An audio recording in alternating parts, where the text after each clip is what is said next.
Do you keep making the wrong decision? Like you know what you should be doing, whether it be eating more vegetables, eating less takeout, exercising at least a few times per week, waking up earlier, spending less time on your phone.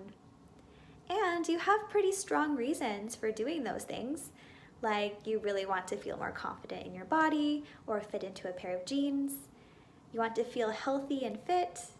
You want to be happier and more fulfilled in your life. You want to feel like you're doing things that are conducive to your short-term and your long-term goals. But despite knowing what to do and why you should do them, you still don't.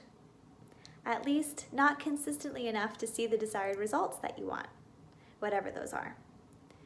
Here's the thing that a lot of people get wrong. We've all heard about focusing on your why.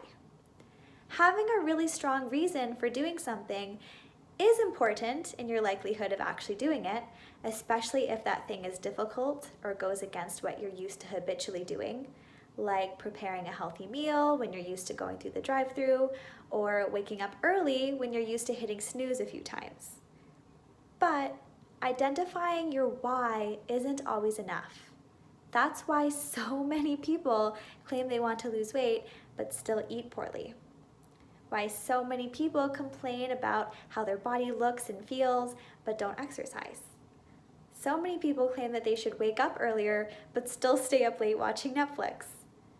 So what you need to understand is that every single decision that we make is either 1, moving us towards pleasure, or 2, moving us away from pain. And if the perceived pleasure of eating takeout is bigger than the perceived pleasure of eating a healthy meal, you're always going to choose takeout.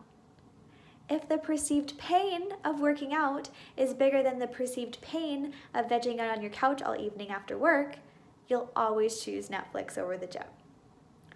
So here's how you can use this information for good.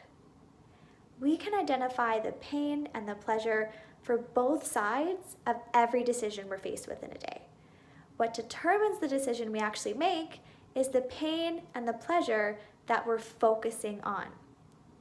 So if you can bring an elevated awareness to 1, the pain of not choosing the decision that is conducive to your goals, or 2, the pleasure of choosing the decision that is conducive to your goals, you will always choose the path that leads you towards your goals.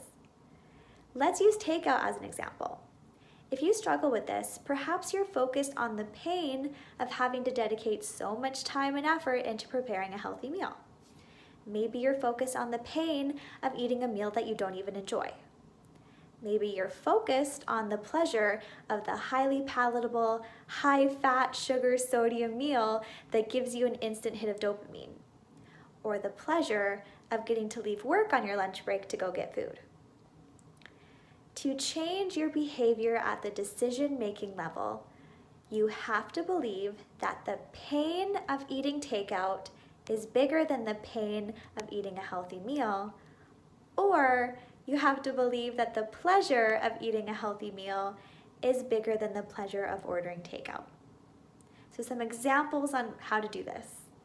Identify and highlight the pain that ordering takeout is giving you or attributing to. Like spending too much money on food, making you feel yucky and sluggish all day afterwards, making your clothes fit too snug, not liking how you look in the mirror. Or you can identify the pleasure that you would receive through making a healthy meal. Learning how to make delicious meals that are conducive to your goals. Saving money on food so you can save up for something or use it to buy yourself a monthly massage. Getting to confidently wear that outfit that you've been dreaming of wearing to the New Year's Eve party, if those are even happening this year.